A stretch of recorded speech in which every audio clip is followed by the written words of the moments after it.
This video is brought to you by Brilliant. At first glance, it looks like Argentina's president Javier Milei has been having a great couple of weeks. On May 14th, Argentina's statistical authority announced that month-on-month inflation had fallen to 8.8% in April. And a week later, a triumphant Milei appeared on stage at Buenos Aires' famous Luna Park Stadium to launch his new book, where he belted out a rock song that included the lyrics, "I'm the king and I will destroy you."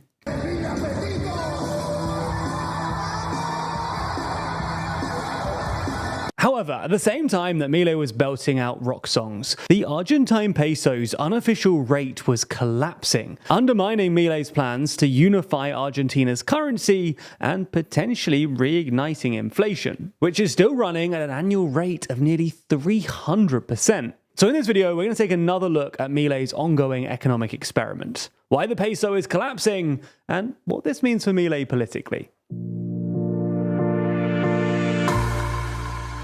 Before we start, if you haven't already, please consider subscribing and ringing the bell to stay in the loop and be notified when we release new videos.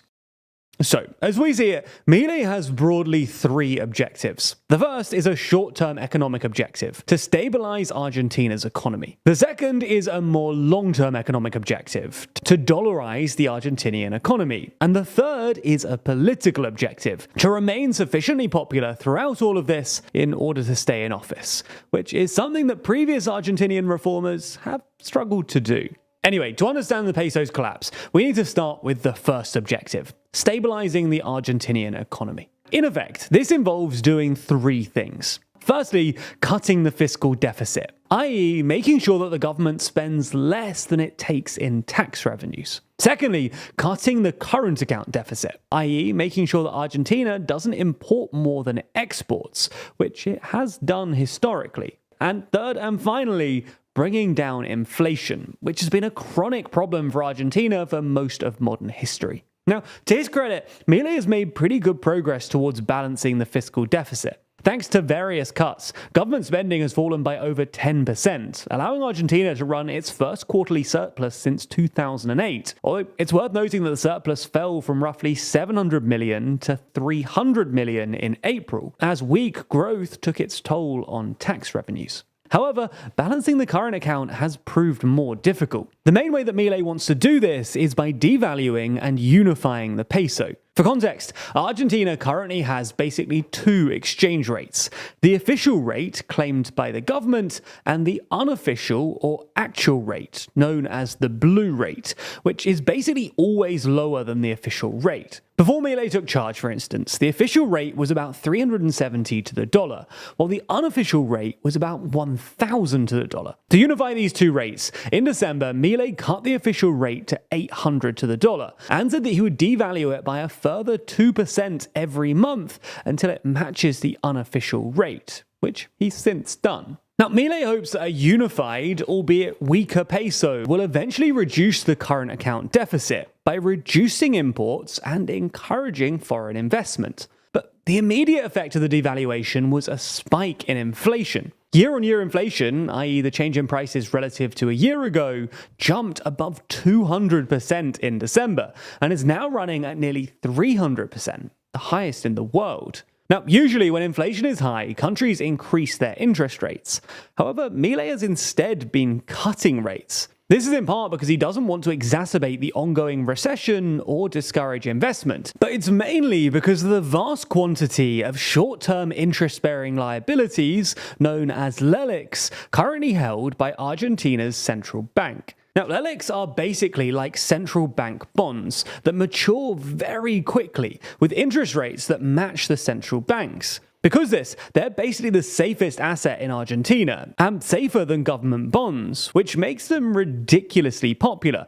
And LELIQs today represent around 10% of GDP and are 3 times Argentina's entire monetary base. Now, when interest rates go up, the central bank has to pay out a whole load more money to creditors via those LELICs, which means more money in the system and therefore higher inflation. Lower rates therefore also paradoxically help lower inflation in Argentina's case, and also make it cheaper for the Argentinian government to buy up these LELICs, something that Milei wants to do. Now, originally it looked like this strategy was working. Despite cutting rates from a high of 126% in December to just 50% in mid-May, month-on-month inflation, i.e. the change in prices relative to a month ago, fell steadily, reaching a new low of 8.8% in April. The day after this data was published, Milei optimistically cut rates by another 10% to a 2-year low of 40%, having cut them from 60 to 50% just a day earlier.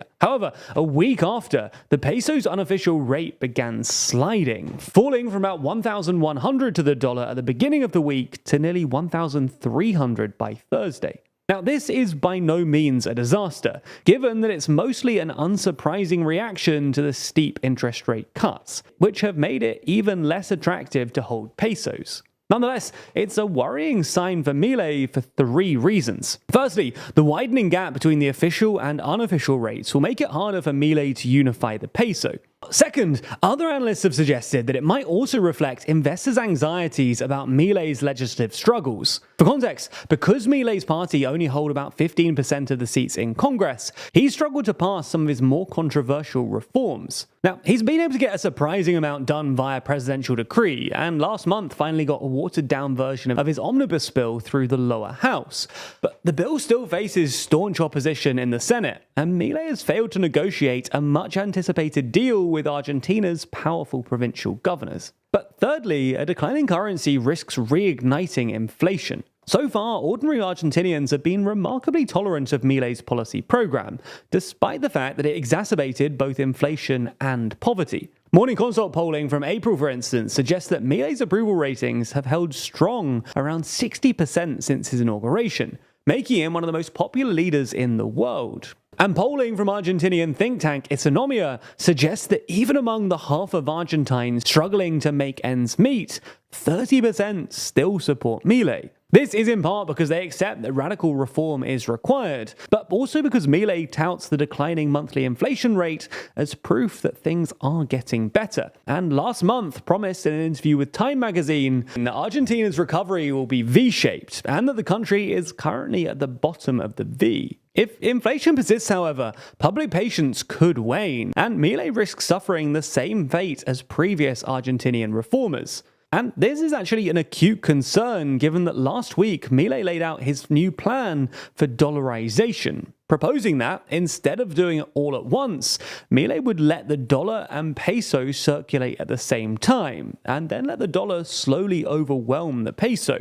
While this is in some sense more feasible, given that it doesn't require an enormous pre-prepared store of dollars to buy up all the pesos, letting the two currencies circulate at the same time will almost definitely put more downward pressure on the peso. All in all, while the peso's decline isn't catastrophic, it's something worth keeping an eye on, especially if Milei tries to dollarize anytime soon. When making videos like this, we rely on tons of data analysis to interpret crucial economic data and understand political decisions.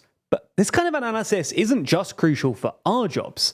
As the world becomes more driven by AI and data, your job will likely require more analytical skills too. And that's why we've been using Brilliant.